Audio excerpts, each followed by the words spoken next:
this is going to be a longer video than usual. I did not plan on making a video on Mario and Luigi Brothership, and just bought it to play and hopefully enjoy the game. Then the reviews came out, and IGN put out their scores, giving it a 5 out of 10. I then broke a personal rule I have and went to IGN and read the review with the intention of playing the game and making a video in regards to my own experience and comparing it with the review. So let me get a few things out of the way. I've been around for a while, and I was a teen when I found IGN in the early 2000s. At first, I thought it was wonderful. I could find gameplay and cinematic videos of future games. But when I started to pay attention to scores of games, I noticed that several bad games were getting decent to good scores, while decent to bad games would get bad to middling scores. I wish I could give examples, but it's been 20 plus years since I stopped going to IGN for anything except for the very rare occasion to look up a small tidbit in a guide. Otherwise, I intentionally avoid IGN. The other thing I wanted to cover is my history with the Mario and Luigi games, or more accurately, the lack of history.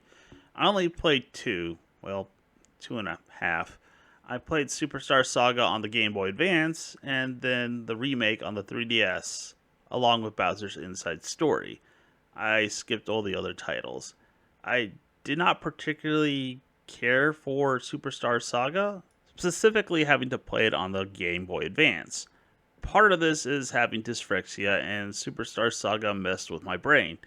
It was not as bad on the remake, along with being on a larger screen. It also made the game easier with visual indicators of when to press buttons.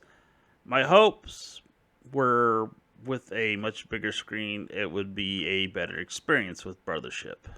With that out of the way, I wish it was a better experience, and that the IGN review was wrong. In some ways, yes, it is, but there are parts I find myself agreeing with. With that, let's get into it. Where to start? Well, I'll give the art style props for doing something different from the other Mario games by going with a stylistic cartoon appearance. I liked it, and I hope they use something similar for other Mario games in the future. There are a few issues with the art style. For some odd reason, they used blue as a shader, and you can see it in Mario and Luigi's shirts and gloves. That's more of a nitpick and not a negative when it comes to the art style. The one negative aspect of the art style is it can mess with the depth perception at times, affecting movement, engaging enemies, and counters in combat, with the latter being the biggest issue by far. This is where I can say without a doubt that the IGN review did get something wrong, that being performance issues with the game. The writer said that the game would dip in frames, particularly near water and lava. So I ran several tests running around the main island in the game where I would take the ocean out of view and bring it back into view, and I never experienced a dip in frames. I can only speculate as to what they thought was a frame rate dip, but I suspect that they did not realize Mario's movement animation skips some frames, and it's very much on purpose. But like I said, I can only speculate. And they did not provide any video. I also thought that they might be playing on an outdated Switch emulator, which I've done so recently on my Steam Deck, and it runs like garbage now. They did say they played in handheld mode and somehow it was better, which does not make any sense because the Switch is known for doing better while in docked mode. It is IGN, and they have a history of dishonesty and incompetence, so that is also a possibility. One thing I forgot to cover in my script, and I'm just going to add it here, is that Mario's voice is reprised by Kevin Afghani. I don't know about Luigi. I'm looking on IDBM, and I can't find Luigi. He still might be doing both. I would say he did a good job in Super Mario Wonder. This time around, Mario, sounds distinctly different. I mean, yes, it is a totally different voice actor, but there are times when you can make him do his little, I guess, noise when you can't do an action, and it sounds more like Mickey Mouse than it does Mario.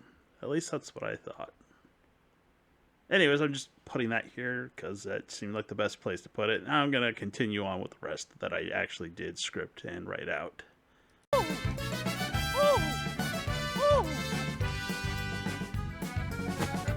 The story of the game is not that complicated, with Mario, Luigi, Peach, the Toads, Bowser, and his minions being sucked into a different world.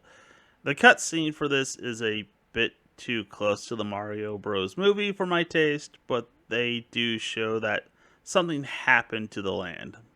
Mario finds himself alone on an island and looks for Luigi after they were separated in the magic tunnel. He sees him in visions or maybe hallucinations, being led to a cliff where Luigi is on an island shaped like a ship with a tree for his sail. Mario jumps but misses, with Luigi grabbing him as he falls. I think it's supposed to be some kind of payoff because Mario did the same thing at the beginning of the game, but because it was so soon after that it did not have any emotional payoff, at least not for me. If they waited for another point in the game, that would have been a better choice. I think this is mainly due to the theme of the story, and they bludgeon you with it throughout the game. That being the connections or bonds that you make with others. Just to hammer it home, the faces of the people of the land of Concordia are in the shape of electrical sockets. The tree that is used as a sail is the Uni tree, and islands connect to Ship-Shape Island via electrical plug. It is not the best story out there, and goes on for far too long. I was ready for the game to be done about 40 hours in. I suppose I could have skipped a lot of the content, but I usually play till completion. I should also go over the premise of the game. As Mario and Luigi, you sail around the seas of Concordia looking for parts of the continent that have been split into islands and connect them to Ship-Shape Island, the main hub of the game, using the lighthouses on each of the islands.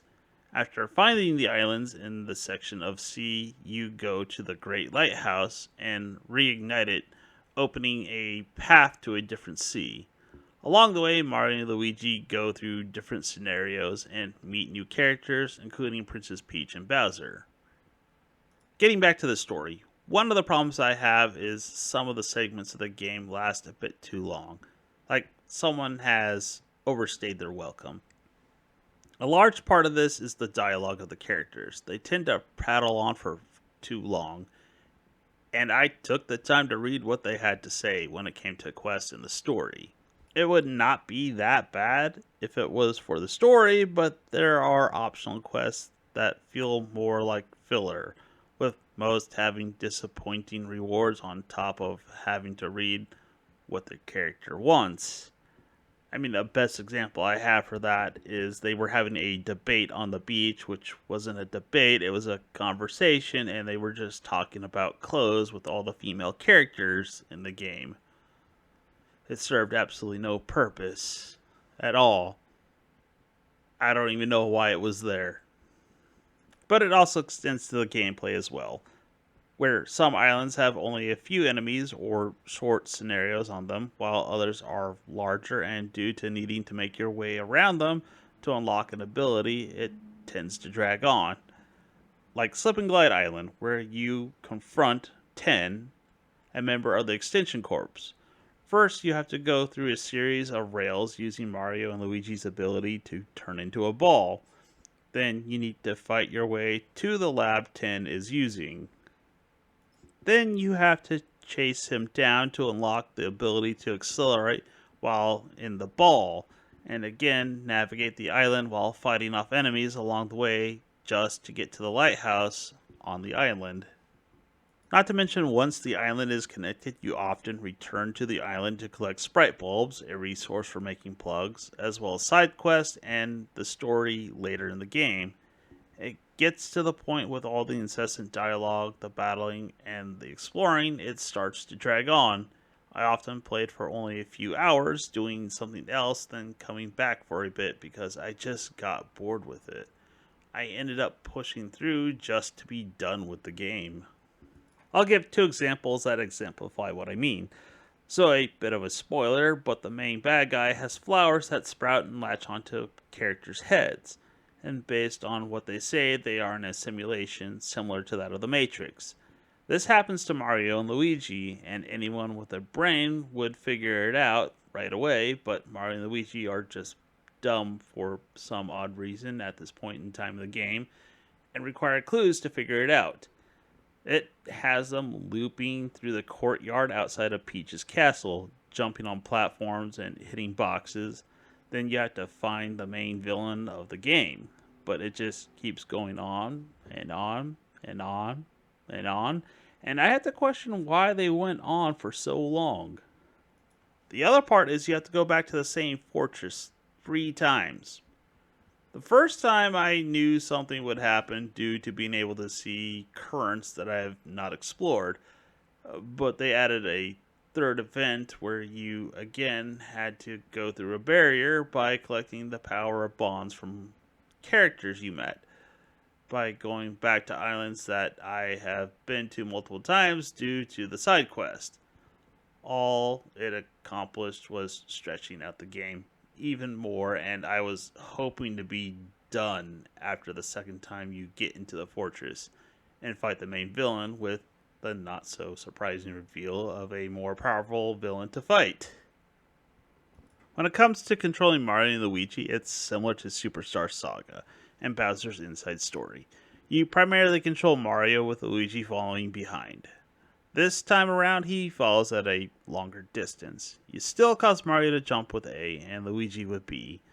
When walking around, you can't tell that there is a grid system, but when it comes to making jumps using the hammers or special abilities on the overworld, it has issues with anything outside of 15-degree angles in front of Mario, causing him to miss with the hammer or other abilities when trying to get an initial encounter.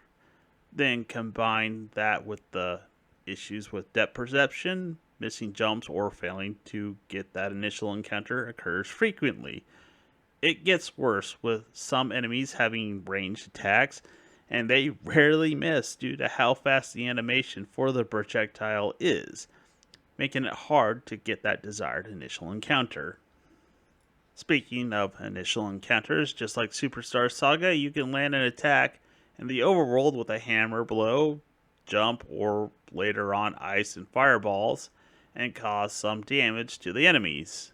Well, the ice and fireballs not so much, they don't cause damage, but burn or freeze enemies. Later in the game, Mario and Luigi can combine the two and shoot out a projectile called the Bro Bomb that can damage enemies and start a fight, but again has issues. 1, the terrain can get in the way. 2, you have to shoot off a fireball or ice ball to charge the Bro Bomb, which can strike the target, causing an initial encounter. I'm not sure why they did not have a means to charge it without throwing out a fireball or ice ball for that reason, but they did. As for the combat, it starts out simple and even holds your hand throughout the whole game, giving indications of when and what button to hit when it comes to using jump attacks or the hammer. I did have one issue that I did share with the IGN reviewer. That being in Superstar Saga, you control Mario with A and Luigi with B. That includes selecting actions. In Brothership, you select each brother's action with A, and you go back using B. The problem is you still have to press B for Luigi, and on more than one occasion I still hit A when I needed to hit B. And I will admit, for some odd reason, I would sometimes hit B with Mario when I needed to hit A, although I could attribute that to having dyspraxia. That is more on me than the game design. Then there are the counters and the bro attacks. First, the bro attacks require both Mario and Luigi and do more damage than the hammer or jump attacks, but cost bro points. You have to time your button presses to correspond with each brother. Simple enough, especially when there are visual indicators. Well, it gets a bit more complicated later in the game, where there are bro moves that are just a pain to pull off, that being the Max Mix Vortex and Bomb Derby. The Bomb Derby was doable, but I could not consistently get the timing correct. But Max Mix Vortex, I could not do for the life of me. The wheel indicating where Mario and Luigi had to place ice and fireballs moves too fast.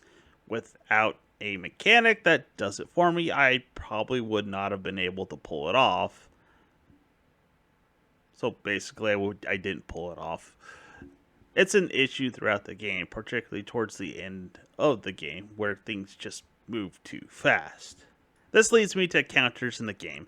Again, like Superstar Saga, when enemies attack you, you can counter the attack or negate damage by jumping on or over enemies and their projectiles. Mario and Luigi can also counter by hitting enemies with the hammer when they get too close, or hitting projectiles with the hammer, causing some projectiles to fly into enemies. Again, it starts out simple, with counters being really simple and easy to pull off. And as the game progresses, the counters become more difficult to pull off. The problem is they speed up the animation to the point where I can barely see it, let alone react to it. Coupled with the poor depth perception, some counters are difficult to pull off. The worst part is the enemies will mess with you by having a variable windup for the attack. Combine that with the variable speed of the attacks and the not so great depth perception and some large hitboxes, you can get some battles that are just bad experiences with both brothers getting beat up. Now, part of that is on me just being clumsy, but I wish there was just some consistency with the attacks. No wind up that changes from enemy to enemy. No changing the attack speed, especially in light of the depth perception not being that great.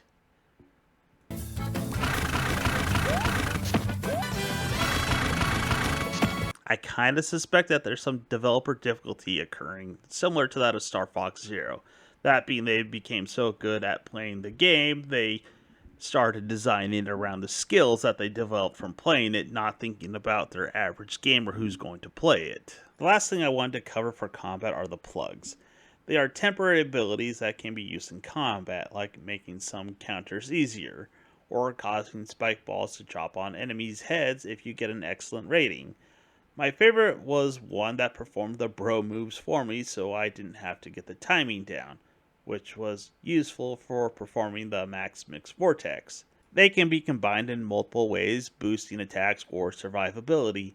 I would often combine several plugs that affect items to be able to use the rare healing items without depleting them and healing both brothers. It could also be the developer mixing up the combat system and trying to make something different than what came before. But my experience with the Mario and Luigi series mainly comes from Superstar Saga, so I really don't know. Let's backtrack a little bit because there's some issues with Luigi. In the overworld, Luigi is often controlled by AI via Luigi logic.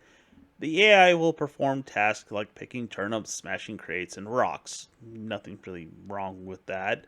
But there are a few platforming events, and I call them events because there is nothing there to resemble a puzzle, where Luigi performs the actions without input from the player.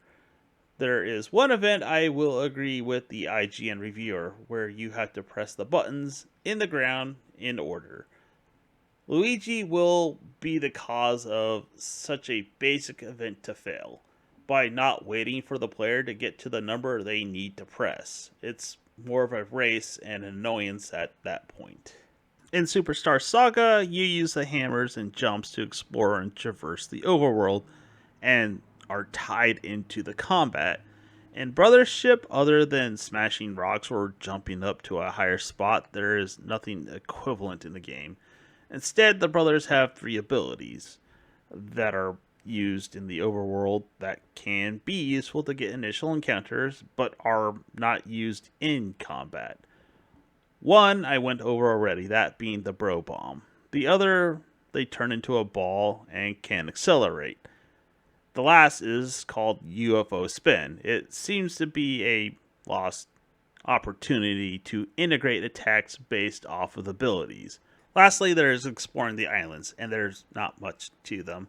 All of them are designed linearly, with very few nooks and crannies to find anything, and you will go through most of them, if not all the island, when you connect the lighthouse.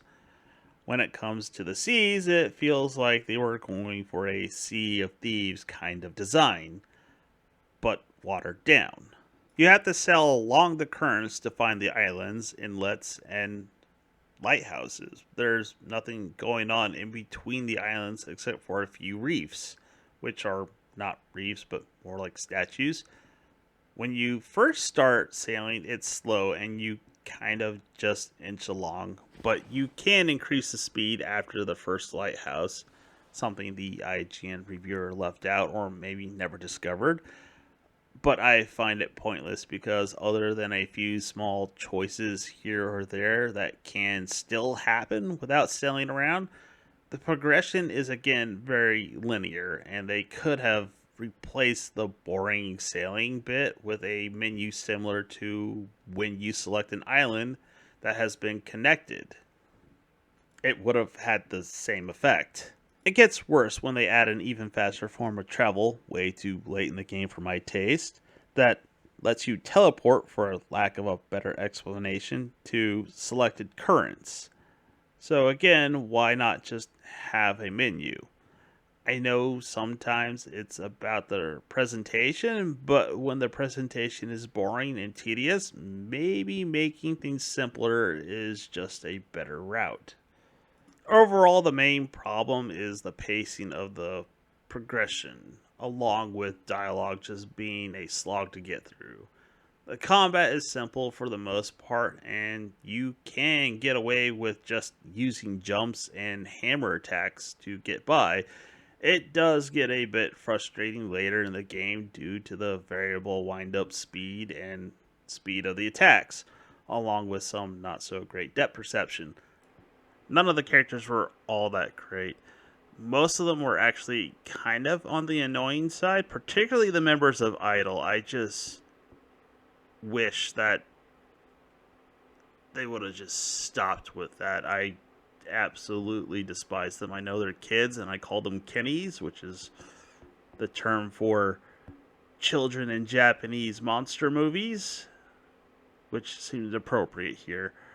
Like, none of the characters really stood out except for maybe Technicky and the usual cast like Peach and Bowser. But even Peach at this point was just sort of annoying to be around. Lastly, combined with Luigi being relegated to doing tasks controlled by the AI, taking most, if not all, the player agency away when it comes to controlling Luigi. I do appreciate that I don't have to control him when it comes to jumping and following Mario, and that felt more like a quality of life improvement. Mario and Luigi Brothership is what I call a one and done game at best. I really can't recommend this game.